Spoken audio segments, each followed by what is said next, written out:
episode number 2 of Community Talks.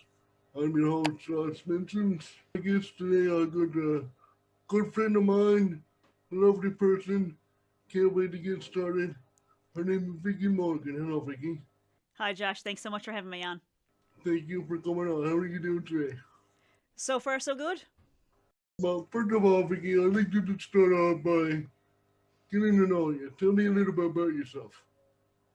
I am. Oh, highlights. I'm going to give you highlights, the highlight reel. 43. I was born in Newfoundland and met the love of my life 15 years ago, 14 years ago, and moved to the United States. I went for 6 months. It was the plan, and ended up staying in the U.S. for 11 years. We moved out of the U.S. a year after Trump was elected, and kind of slowly edged our way back to Newfoundland. So we were in New Brunswick for a little while. Then we came back for a vacation in June, about 2 years ago. And the night we landed, we decided to try to make a living, try to make a life here in Newfoundland because we love it here. And my husband's from North Carolina. He loves it here. And I wanted to raise my kids around people that I love, that are familiar with familiar places, and give them the life that I had growing up. All the good stuff. Right on. Sounds good. All right. Well, obviously we already know each other. For those of you who are watching right now, don't know the promo video that I released on the YouTube channel was actually done by Vickie and her husband. They work at Oops Productions. So I was hoping you could tell me a little bit about Oops. First of all, what does it stand for again? Well, it was kind of a happy accident. I was producing a show in the U.S. For community TV. It was called The Ounce of Prevention Show. And when I came back to Newfoundland, I wanted to start making my mental health talk show here. And I was sitting down one night just trying to do up some marketing materials. And I realized that Ounce of Prevention Show spells out oops, which is the story of my life. Our whole motto, we try to build everything around our motto that it's okay to make mistakes. And so oops was really a perfect name for our company. Fantastic. Yeah, I really like it. It really is okay to make mistakes. It's a hard lesson. It's a hard lesson to learn. I'm worst on myself about making mistakes, and it's a good thing to check in and go. Our company is called Oops. So Exactly. No, where are you going to get a life if you don't break an egg or two along the way? exactly, that's exactly it. How long have you been operating Oops? We started 2 years ago. Officially, we started 2 years ago. That 2 years ago in January, we had been home for about a year, and we were doing some background work on some local productions, and couldn't make ends meet. And that January, we were in really, really rough shape, and so we qualified for social services, actually. And I was pretty humiliated to have to apply for social services at my age. To come back home trying to make a living and stuff. So, as it turns out, because I qualified for social services, I was able to access a program through Metro Business Opportunities where if you have a business idea and can write a business plan, they will give you some funding for your first year. So we started the company for our first year, and coming up on Snowmageddon last year, we were pretty close to closing the doors on the company. It was not going well, other than a few little gigs that we got for folks like yourselves. We weren't really doing well at all, and we were going to shut the doors on the company.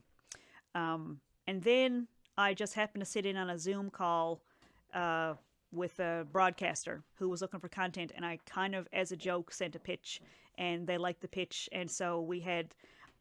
To say we had a successful year in 2020 is an understatement. It's more resources than I have ever had in my lifetime at any other job, and we're able to do creative work and get paid and be able to pay and hire our friends. So it's been really fantastic. So the first year was really, really rough. We learned a lot. We made a lot of mistakes, and we were ready to throw in the towel this time last year, and thank goodness we didn't. Now, when you made Oops, was this your first attempt at a production company, or have you tried this before? So I did start a company a few years back in Maine, and it was called Empower Books. And the goal at that point, I was writing a book myself and needed a kind of a publishing house to do it, a name basically just to put on the book. And while I was at it, I think I got 100 ISBNs, which is a little call number that's on the bottom of a book. So my intention was to empower people to write their own books and help people that way. And at the same time, I was doing the Ounce of Prevention show, which was a community TV. I wasn't making any money at all at that, but that was more of a passion project. So my goal was to empower people, and I wasn't sure how to do that. Since the production company came along, it was our first attempt at a production company. I have been doing videos for a long time. I've been a documentary filmmaker for a couple of decades altogether, when it's all pieced together. But officially, I didn't take a run at starting my own company until 2 years ago. I'm gonna ask you about your puppets. Go for it. What puppets do you have? Let's introduce them. Okay, so all the way in the back there, the first one I ordered, I had no plan whatsoever. I had no idea why I wanted a puppet. I just wanted a puppet. So I found Paula. So Paula is a puppet version of me, and she's very real to life, I think. And then just behind her is a lady in Manitoba made her for us. Her name is Colleen. Then next to Colleen, we have Muppets of all the kids and my husband. So that's Carl, Steve, Lucy. And these two are creations I'm going to tell you about a little bit later. I think you're going to like them. And right here on the end, this is our monster puppet. So in our show that we're working on, we needed a monster. And we thought that the biggest monster that we could think of was people. People who will say, you shouldn't do that, or why are you doing that, and criticize and kind of cut you down before you get a chance to start anything. So it's a 3-headed puppet. They all share one brain. They all have the same cell phone plan. They all have little cell phones. And when they get angry, all 3 of them will lift their hands and type out messages on Twitter at the same time. So that's our monster. That's our monster puppet. And these 2 right here are ones that I built. I loved the puppets that I was ordering and receiving. It was fantastic. But I wanted to know how to make them myself. So this guy on YouTube, Adam Krudinger, has everything from start to finish. He shows you how to make puppets. So I started making my own. And so these are 2 creations that I wanted to make. And I think there's 8 more in production in various stages in the house. So there's a lot of heads, arms, legs, faces, eyeballs. There's bags of eyeballs. There's a lot of characters that we have some plans for that we want to write for, and to be able to create our own characters, especially ones who represent the community. So you'll see these are hard to come by. It's hard to find wheelchairs. But we have a couple of characters who are in wheelchairs, and you and I had spoken about possibly having a Josh Menchions character. And so this little guy back here with the camera and the plaid shirt, he doesn't have a face yet, but this is the Josh Menchions puppet that we talked about. So we've got some big plans coming up for 2021 for some comedy and some different stuff. That's awesome. I gotta say, I've never been a puppet before. It is phenomenal. And I'll tell you the freedom that comes along with having a puppet version of yourself. First of all, you connect with your inner child. And you also connect with the person that you would love to be, that you wish you could say, like things that you wish you could say. You can be goofy, you can be silly. And the joy that comes out when you're able to be silly is, you can't measure it. It's amazing. It's better than anything. I had no intention of ever having a puppet. I don't know where that even came from, but once they started arriving in the mail, I was hooked. So are you planning to sell any of these? At this point, there's so much work that goes into one, and you get so attached to them, and the minute you put your hand up the back and the personality starts coming out, they kind of become like your children. And I have children, so I say that, quite sincerely. They do become part of the family, and as soon as you take your hand out of them again, they just become piles of cloth and stuff. But the personalities, they're like they have spirits. They like they come alive. So it'll be pretty hard to sell them, I think, unless that became a streamlined process. But right now, it's very hard to make them.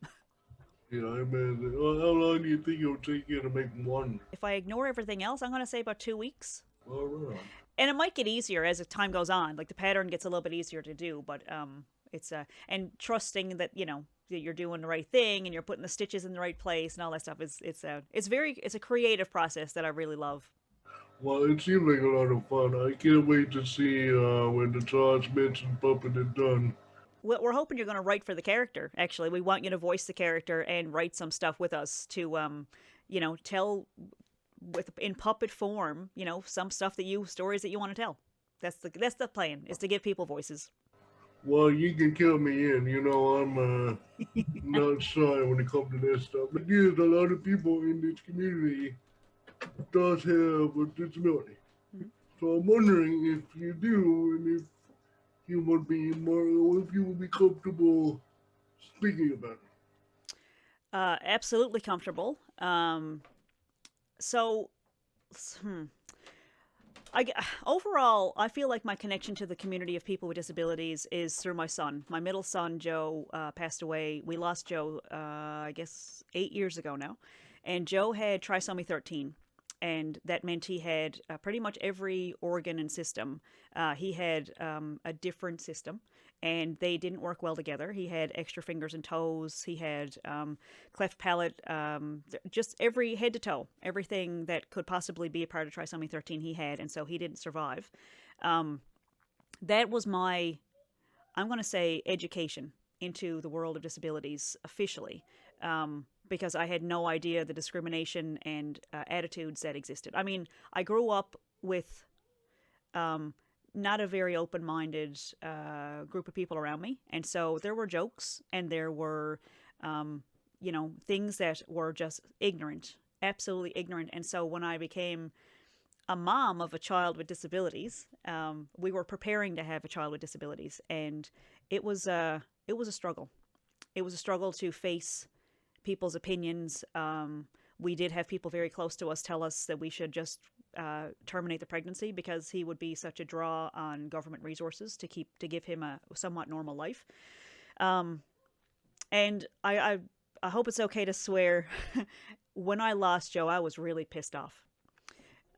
We were ready to have Joe and give him the best life he could, and seeing how many people were almost relieved when he didn't make it really pissed me off.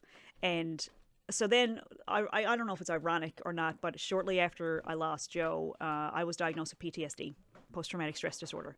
And for anybody that's got that diagnosis, I think it goes back probably a lot further. The recipe is there for a really long time. So it only takes a traumatic event for that to really go full blown. But I think I may have had symptoms for a very long time in the form of OCD, depression, anxiety.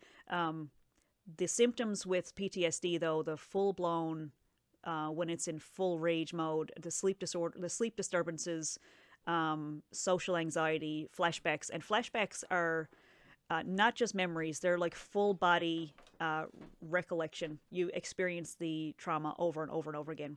So, I guess I'm kind of didn't realize I had this much to say about it. My diagnosis of PTSD is my disability, and that has, as I look back over it, as I was thinking about this interview, I was probably had it a long time before I lost Joe, and I was not employable. I can probably call up about 40 or 50 employers from my past work history who'll say I was not a good employee. I think it was just kind of the icing on the cake to lose a baby. And how it manifests in my life is I have no, I'm not a person who can handle 9 to 5. I can't handle office politics. I can't handle everyday bullshit. I just don't have the patience for it. And I get very disturbed, irritated. I just can't function. And so starting my own company was really my only option to be successful or have any kind of a happy life, and be employed, was to start my own company and be my own boss, and work and surround myself with people who accommodate mental health issues, because that's, even as a company owner, there have been issues that have come up with people who don't like the accommodations that I have to make for myself to get through a job or a project. Does that answer your question? Yeah, no, I can relate to that to some way or another.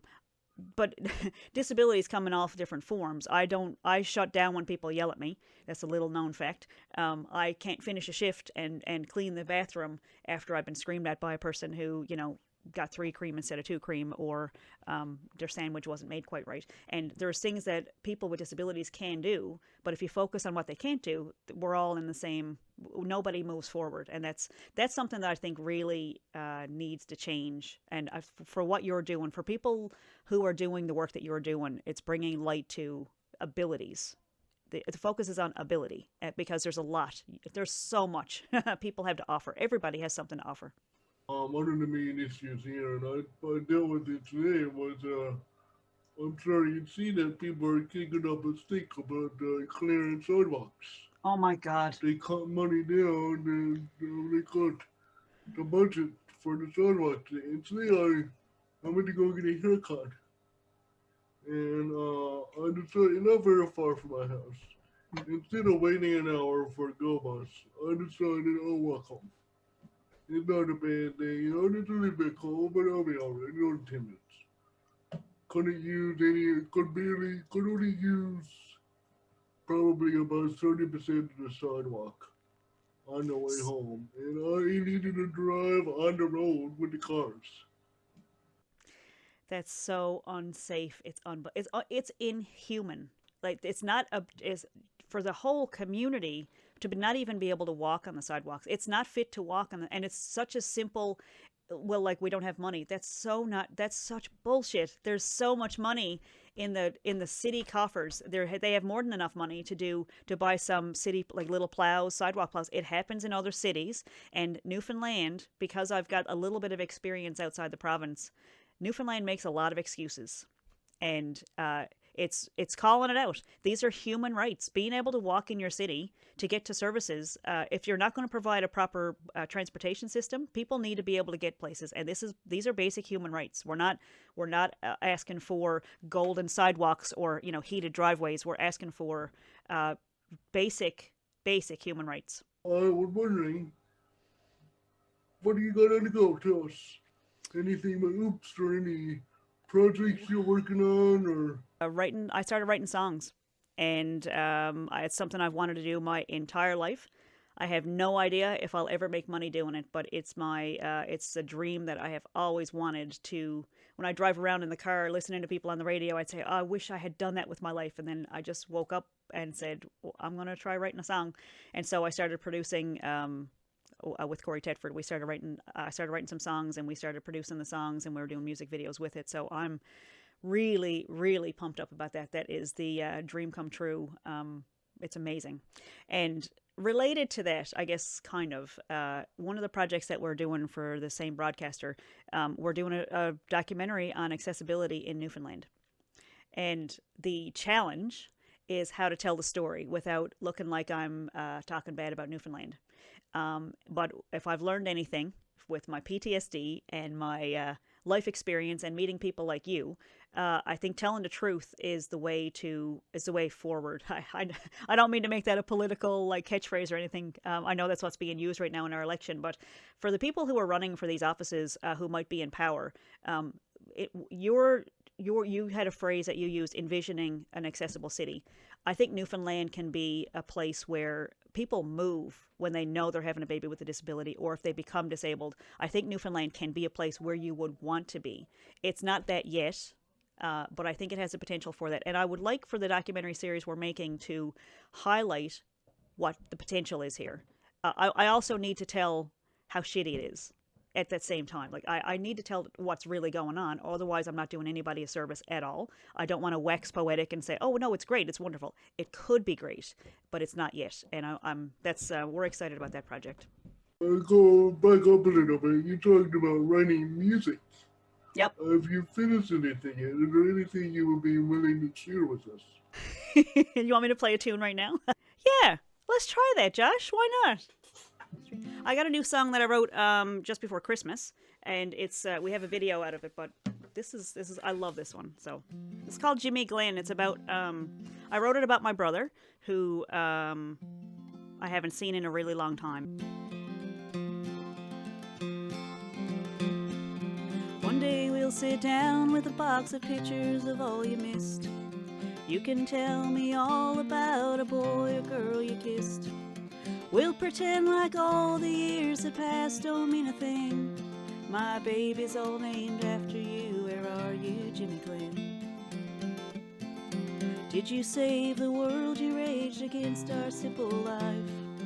Couldn't be your mother, I was someone else's wife. Watched your back as you were leaving, hair flying in the wind. Each night I check the mailbox for the postcards never sent. Jimmy Glenn, have you seen Jimmy Glenn? Jimmy Glenn, where are you, Jimmy Glenn? No calls or texts or letters, and silence when I try. Hanging to the past you said before you said goodbye. I never really knew I held you back with my closed mind. One day you might come back and see the life you cannot find. I prayed every night that you were happy, safe, and loved, until I stopped believing someone's listening above. Still searching for my brother, Montreal was your last stop. Jimmy Glenn is out there somewhere, so where are you, Coppertop? Jimmy Glenn, have you seen Jimmy Glenn? Jimmy Glenn, where are you, Jimmy Glenn? Jimmy Glenn, can you hear me? Can this song soften your heart? Jimmy Glenn, it still beats for you, I knew it from the start. Couldn't be all that you needed, but I'll give it all I got. Jimmy Glenn, you can come back home and give it one more shot. You might be a millionaire or beggar on the street. I don't want to see the picture standing at your feet. I'll say it in a song, don't know where I went wrong. Piece of me still missing, can't believe that you're still gone. Jimmy Glenn, have you seen Jimmy Glenn? Jimmy Glenn, where are you, Jimmy Glenn? Jimmy Glenn, have you seen Jimmy Glenn? Jimmy Glenn, where are you, Jimmy Glenn? Where are you, Jimmy Glenn? You know what's funny is I publicly have a company and we do all these things and we do all these activities and coffee houses and all that sort of stuff. And someone asking you to do something that feels that good is empowering and an honor. I appreciate that. That's a great way to end the show, Vickie. Thank you so much. It was absolutely my honor to talk to you, Josh, and it's an honor to be your friend and see this journey that you're on and what you're doing for people. I just think you're an inspiration, and I'm honored to be your friend.